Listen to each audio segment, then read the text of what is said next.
ನಮಸ್ಕಾರಗಳು. ನನ್ನ ಹೆಸರು ರಶ್ಮಿ. ನಾನು 6ನೇ ತರಗತಿಯಲ್ಲಿ ಓದುತ್ತಿದ್ದೇನೆ. ನನ್ನ ಶಾಲೆ ಹೆಸರು ಸರ್ಕಾರಿ ಹಿರಿಯ ಪ್ರಾಥಮಿಕ ಶಾಲೆ ವಿನಾಯಕನಗರ, ಮೈಸೂರು.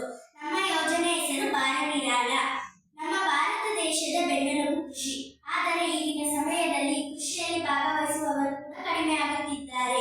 ಅದರಿಂದ ಕೃಷಿ ಕೆಲಸಗಾರರು ಕೂಡ ಕಡಿಮೆ ಆಗುತ್ತಿದ್ದಾರೆ. ಕೃಷಿಯ ಒಂದು ಮೂಲ ಕೆಲಸವೆಂದರೆ ಭಾರವಾದ ಹೊರೆ ಅಥವಾ ಚೀಲ ಹೊರುವುದು. ಈ ಕೆಲಸ ಮಾಡುವುದರಿಂದ ಕೆಲಸಗಾರರಿಗೆ ಆಯಾಸ ಮತ್ತು ಮೂಳೆಗಳ ತೊಂದರೆ ಉಂಟಾಗುತ್ತದೆ ಮತ್ತು ಈ ತರಹದ ಕಷ್ಟದ ಕೆಲಸ ಮಾಡಲು ಕೆಲಸಗಾರರು ಹಿಂಜರಿಯುವುದರಿಂದ ಕೆಲಸಗಳು ಸರಿಯಾದ ಸಮಯಕ್ಕೆ ಆಗುವುದಿಲ್ಲ. ಹಾಗಾಗಿ ನಾವು ಈ ಸಂಸ್ಥೆಯನ್ನು ಹುಟ್ಟುಹಾಕಿದ್ದೇವೆ. ಇದರ ಹೆಚ್ಚಿನ ಮಾಹಿತಿಯನ್ನು ನಮ್ಮ ಯೋಜನೆಯ ಯೋಗಿ ಅವರು ಹೇಳುತ್ತಾರೆ. ನನ್ನ ಹೆಸರು ಯೋಗಿ. ನಾನು 7ನೇ ತರಗತಿಯಲ್ಲಿ ವ್ಯಾಸಂಗ ಮಾಡುತ್ತಿದ್ದೇನೆ. ನಮ್ಮ ರಿಸರ್ಚ್ನ ಪ್ರಕಾರವಾಗಿ ಕೃಷಿ ಕೆಲಸದಲ್ಲಿನ ಭಾರವನ್ನು ಎತ್ತಲು ಗ್ರೀನ್ ಟೆಕ್ನಾಲಜಿ ಮತ್ತು ಹೈಡ್ರಾಲಿಕ್ ಟೆಕ್ನಾಲಜಿ ಬಗ್ಗೆ ತಿಳಿದುಕೊಂಡೆವು.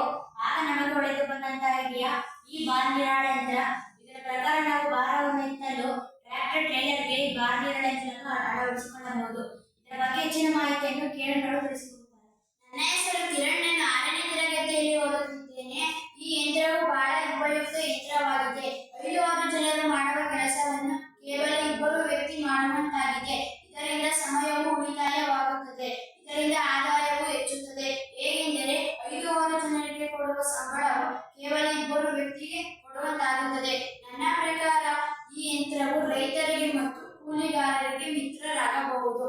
ಈ ಮಾದರಿ ಯಂತ್ರವನ್ನು ತಯಾರಿಸಲು ಬೇಕಾದ ವಸ್ತುಗಳು: ಸನ್ಬೋರ್ಡ್, ಡ್ರಿಪ್ ಪೈಪ್, ಟಾಯ್ ವೀಲ್ಸ್ ಮತ್ತು 2 ಸಿರಿಂಜ್.